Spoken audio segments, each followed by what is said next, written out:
Before I start, I should say that my son is 5, and only in the past 3 to 6 months has the father and his partner been consistent in his life. Anyway, my son's father sees him for 2 nights every fortnight. He picks him up late Friday night and drops him off early Sunday morning, every 2 weeks. Now, when he first started being consistent, I would offer money to make sure my son was fed and safe. I only did this because for the last 5 years he would give an excuse of I have no money to feed him or I have no petrol. My son's dad, so I offered the money so that he would have no excuse not to spend time with our son. After about the 3rd time of being consistent, his dad said, "You don't need to offer me money anymore. I'm working full time and want to step up more." I didn't ask for child support. I never have. Everything my son has, all his toys, all his clothes, all his school stuff, every experience he had, I've paid for, and I'm proud of that fact. Fast forward to a month ago, and I received a message from my son's stepmom. They aren't married but have been together for 3 years, have a child together, and are engaged, so it's easier to describe her as a stepmom. The message had said that it isn't financially fair on them to have to pay for things my son wants when he's with them. She's asked for $100 a night, so $200 a fortnight, to pay for his food, clothes, anywhere they go, and any toys he wants when with them. I responded with, if he wants a toy when with you, either you or his father can message me, and I'll happily transfer the money to one of you, as long as the toy comes home with him. She said it was irresponsible parenting on my behalf for not wanting my son to have nice clothes and toys when at his dad's house, and that anything bought with them should stay with them. I agreed and said anything they buy for him should stay. She then made a big deal and posted on social media about how I'm a bad mother and refused to take financial responsibility for my son. I screenshot it and sent it to his father and explained the situation to him. He apologized and said he had no idea. She then messaged me accusing me of trying to break up their relationship because I'm a jealous ex, and that she doesn't think it's fitting that she should have to babysit my child for free. I said, that's fine. If my son isn't seen as part of your family and is just a child being babysat, then maybe the custody situation should be revised. I know it's harsh because I don't blame my son's dad. I'm just at such a loss and feel like a major idiot. Am I the idiot? Not the idiot, but the stepmom is. Have you screenshotted those messages also and sent them to a lawyer? He wants to step up for his son. He should do so to his wife as well, or remind his wife that her husband would legally be responsible for child support. So if she wants money for 2 days every 2 weeks, you might do the same and go for child support for the other 12 days, and that you could go after the child support of the last 3 years, if that is what she wants. The irony of asking for child support when you should be the one paying it. Any amount of money in this situation would be ridiculous, but I can't get over the audacity of $100 for what's barely more than a day. The kid already has clothes, and it's hecking weird to buy a 5-year-old a new toy every time you see him. Kids are expensive, but not that expensive. Based on the husband's reaction to OP, informing him of what his wife is saying, it is entirely possible that the wife isn't actually babysitting or paying for food, toys, etc., and is just trying to scam OP. He probably realizes he has a good deal not having to pay child support. His partner's rocking the boat because she's greedy. She wants OP's money for herself and her other kid. But seriously, go for child support. You're letting down your son by not holding his father to account for part of his upbringing. And that money is for your son, not you. You need to step up and advocate for him so you have the appropriate resources to give him the upbringing he deserves. Even if you want to keep taking pride in paying for everything, at least take the money and save it to give to him when he's older, instead of enabling a deadbeat. You are the idiot for hampering your child's future financially. Mini update. Thank you for your helpful comments. I didn't put it into perspective of asking for child support as a way of advocating for my son's rights. I will be speaking to my social worker and asking for child support that'll be put into a bank account for my son. Thank you. My first wife passed away 12 years ago, and I was really young at that time. It's been hard for me to move on, but I did my best to get over the loss and move on. I loved her a lot in the past, but it's my past now, and I need to live the present for myself. I met my girlfriend 7 years ago. I love her, and she's always respected that I'm a widow. I don't really name my first wife except on occasions when I tell an anecdote. I want to give my girlfriend the place she deserves when she's there. I've had many bad experiences in a grief help group and learned what not to do in a new relationship. I'm going to get married in November. At first, I didn't know whether to invite my first wife's family because I didn't know if they would want to attend, so I never said anything to them or invited them to the wedding. I don't talk with them except for a text every few months. Still, her mother was the one who texted me to tell me that she'd be delighted to go, so I ended up inviting her and her husband. They kind of invited themselves. I have problems saying no, and much more so in that situation. Over the weekend, we were putting some things together, and my mother told me that it would be good to put an extra chair in honor of my first wife. That was an idea of my late wife's mother, but she didn't talk about that with me first, but with my mother. We pay per seat, and each chair we put up is charged as if it were a person. They would even charge me for drink and food, as if someone was really present. And honestly, I'm quite tight financially on the wedding. I think it would be a waste of money on something symbolic, because if I do that for her, I also must do that for all the members of my family who died, because they would complain about it. My father and brother also died, so that would be even more money. I'm not a spiritual person either, so I don't believe in those things, and I don't like any kind of ritual or symbolic thing. I also don't want to have a moment to talk about deceased people and kill the atmosphere. I just want a nice and joyful wedding for my girlfriend. Just to make my mother shut up, I said that if someone offered to pay the money, I would ask for more chairs.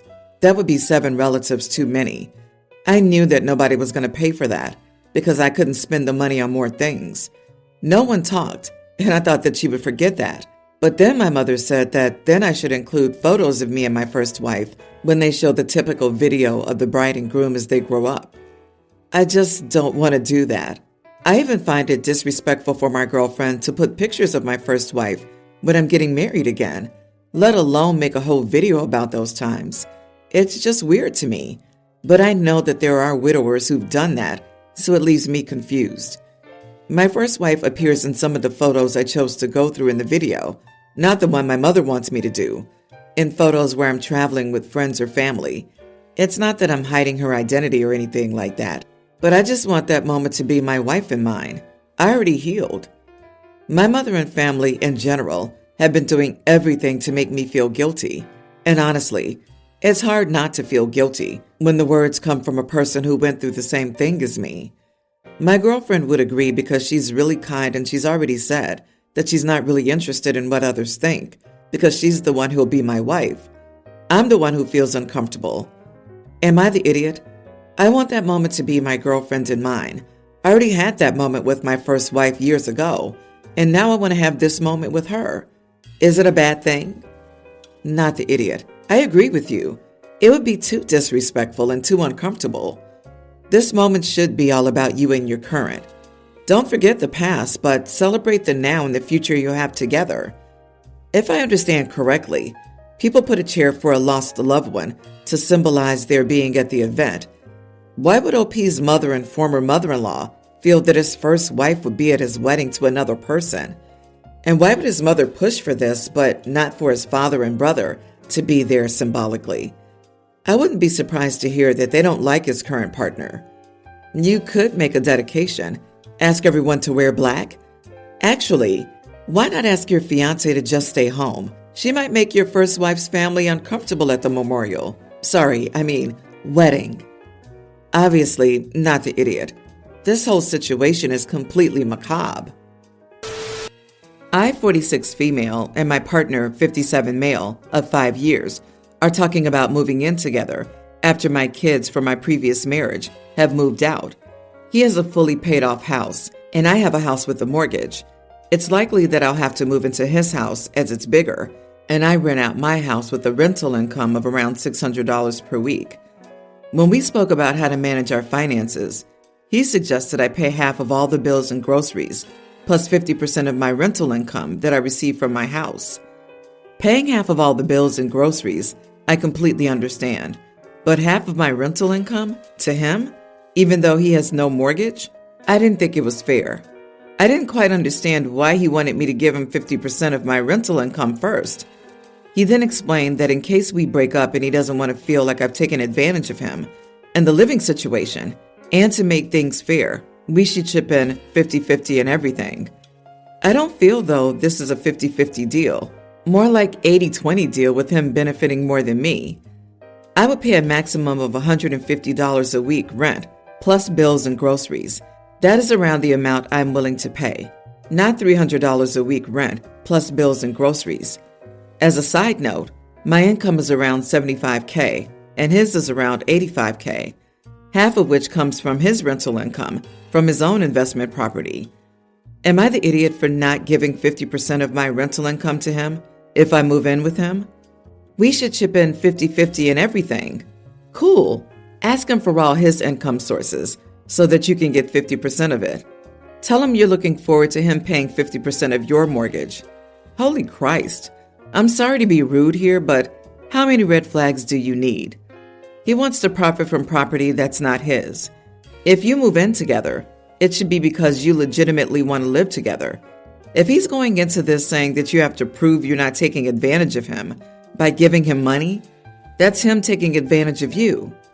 Here's a thought. Why doesn't he move in with you and use half of the money he gets from the sale of his house to pay off your mortgage? You know, so he can prove he's not taking advantage of you. See how ridiculous that sounds? Not the idiot. And if you ever get married, get a prenup.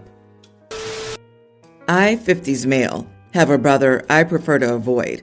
He isn't a great father. He cheats on every relationship he's ever had. And he's just mean. I see him maybe once every 2 years. So he cheated on his first wife around 8 years ago, and she left him and took their 2 kids, now 18 female and 21 male, to live on her family ranch in a rural part of the county. He remained in the city, married the mistress, and saw his kids maybe twice in 6 years. I was good friends with his ex-wife's brother, so I visited the ranch and brought my kids over regularly. Hence, my niece and nephew still knew their paternal family. They live a great life outdoors, growing all their own food and living with all their relatives nearby. They've grown into outstanding young people with a great work ethic and appreciation for the earth. I sometimes wish I had taken off to the country and lived in a rural community too. My niece is going to attend university out of state, and she spent her last summer visiting all the family before she went. I organized a family dinner and she attended, as did her father. Living in the country for 8 years, my niece has developed a country accent. It's very mild, but you can still hear a little twang when she speaks. I personally think it's adorable, but my brother hates it and demands that she speak properly. Over dinner, he kept repeating words she'd say to try and teach her the proper way, and eventually, I told him to stop. He then started saying she wasn't going to go anywhere in life, sounding like a farmer, and I started yelling at him. I called him a classic idiot. He looked down on his ex-wife and how she chose to raise the kids he abandoned, and I think it's dumb. I said that if he was so upset about her accent, he should have actually raised her, and I said he was a classic idiot. I reminded him that his ex-wife was a very successful woman with a country accent, and that her accent was one of the things he loved about her when they met. He stormed off and he's demanding that I apologize. He thinks I had no right to insult him for wanting his daughter to speak properly, and calling him a classic idiot was a low blow. Am I the idiot? Not the idiot. He is a classic idiot, as anybody who judges another person on their accent. For what it's worth, when I used my mom's Tennessee accent at my customer service job, I had way better interactions and therefore better stats. You stood up to your moronic brother and defended your niece and her mom. That'll live rent-free in your niece's head for the rest of her life. You called him out properly, and he couldn't stand it. He stormed off like a toddler who didn't get his favorite toy and decided he didn't want to play anyway. You don't owe him anything. Let his blustering holier-than-thou attitude blow away in the ill wind it came in on. Good for you. It sounds like your niece and nephew had a lovely childhood growing up in the countryside, and from what it sounds like, not growing up with someone so disrespectful and who clearly doesn't put their feelings first was maybe a bit of a blessing. Try to see him less than once every 3 years. My 25 female, husband 30 male, has been acting really strange recently, staying out late without any explanation, leaving really early, and random expensive gifts with no apparent reason. I'm not naive, and I've put 2 and 2 together and realized he was cheating. I didn't want to start looking through his phone and his belongings, or start stalking his social media or any of that. So I sat on the couch and waited for him to come home. Once he got home, I asked him to sit down and asked him if he was cheating. He was honest and told me he was, and apologized, said it meant nothing and it wouldn't happen again. Honestly, I cannot trust him, and without trust, a relationship can't survive. So I went upstairs and packed my things. He chased after me, asking me to stop and give him a chance. I just finished packing and left. This was 3 days ago, and since I left, I've been bombarded with texts and emails and voicemails, saying how could I leave without even trying to fix things, and that if I ever loved him, I would want to stay and go through this, and that every couple goes through hard times. I am really conflicted, as on the one hand, he was my first love, and I haven't just lost those feelings overnight. But on the other hand, he broke my trust, and truthfully, he won't ever earn that back. Am I the idiot for leaving my husband without putting up a fight? If I ever loved him, I would want to stay and go through this. LOL. If he ever loved you, he would not have cheated on you. He stopped fighting for your relationship when he started cheating. What he's doing now is victim blaming. Not the idiot, and please proceed with the divorce. You'll never be able to trust him again. How dare she act like a level-headed, mature human and not throw a temper tantrum after he cheated on her with someone that meant nothing? How dare she take the next logical step after realizing that she'll never be able to trust him again? How dare she not be overcome with emotions and act like a scorned lover? How dare she not beg him to come back to her? Wow, this guy is something. The trash took itself out. OP is admirable for her reaction in response to his cheating. He doesn't want her back. He wanted her to win him back and beg him to be with her. Her leaving has shattered his ego, with him thinking he was so desirable, and she doesn't give a crap. OP, don't even bother to reply. Don't be drawn into his attempt to get you to boost his ego. You're doing the right thing in leaving someone happy to lie to you for extended periods of time. You can do way better.